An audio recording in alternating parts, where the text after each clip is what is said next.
Si Manana nga 24 oras nagbabantay haligi ng karsada, anantay man nga grupo ni Patricinia Rail o sa nga apiktar nga panag-uma, ha operasyon ng pagbina, ha MacArthur Leyte. So Malacan Rail, era po puga ng pagtabok handa ko nga barko nga may dredging equipment. Kung di rin mapugnaan, posible mawada ni rin pagkabuhi nga mawarayan pa nga uno na nilang eskwela nga mga anak. Dugang paniya, waray daw konsultahan mining company ang mga residente nga apektado, ha nasabi ang pagbina.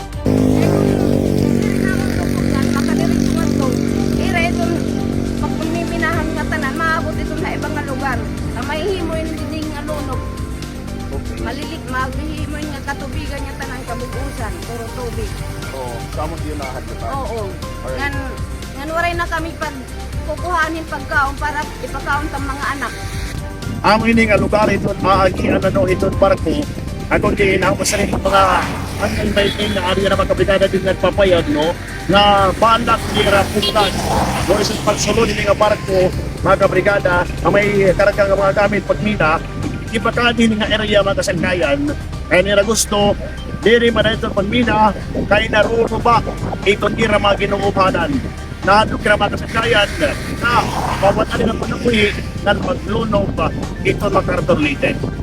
Samtang, sa rin naman ni Lawrence Midowa, Admin Manager ng MacArthur Iron Project Corporation o MIPC, nagkada na daw in private transaction ng agreement habot kan mining company ng tag-iya hal mga tuna nga agian ng barko. Nagkaroon po kami ng kasunduan sa kanila na sa pagdaan po ng barko ay rerentahan po namin yung panahon, kung anong haba po ng panahon hanggang sa makalampas po doon sa kanilang pag-aari na lupa. Dako itong nga buwa ni Lawrence nga mas nagsirihiya nga nagkonsulta. Waray hera magkonsulta ha mga bukot itong MacArthur, waray.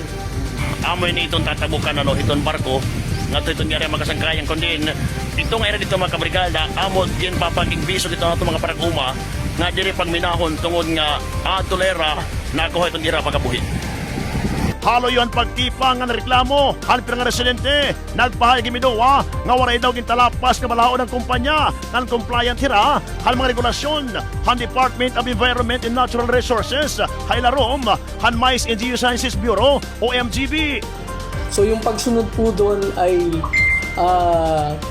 nangangahulugan na ito po ay ipatutupad para protektahan ang kalikasan, ang mga tao at ang mga kabuhayan nila. Nagiging very general po yung assumption na basta mining, maninira na ng kalikasan. Nagdigon naman ni Rael nga grabe epektuhan minahan haira pagkabuhi kun hadto nakakakuha ran 200 sacks han ira humay yan na nalilimitan na ini ha 30 kutob 50 kasako sanglit nananawagan niya bulig tikang nga gobyerno. Nananawagan ako itbukos nga kuan mga senador nga buligan kami nira dinhi era itong dida tumpihon inspeksyonon nira kung tinuod ba nga nagpipinuwa kami nga anti-mining dili kami Itaon nila dito para tinuod, para hisabdan tinuod kung nagbibinuwa ba kami. Kahit siring ni Lawrence, buwaon daw kuno kami, kay nangwarta lang kami. Hindi kami nangwarta, sir. Itamon pinaglalaban, itamon din uumahan. Apisaran mga reklamo, naghihingit naman ang MIPC nga magagtikaang ang mining operation han strong build, hamanagbit nga panahon. Ang projection po namin sana ay sa lalong madaling panahon.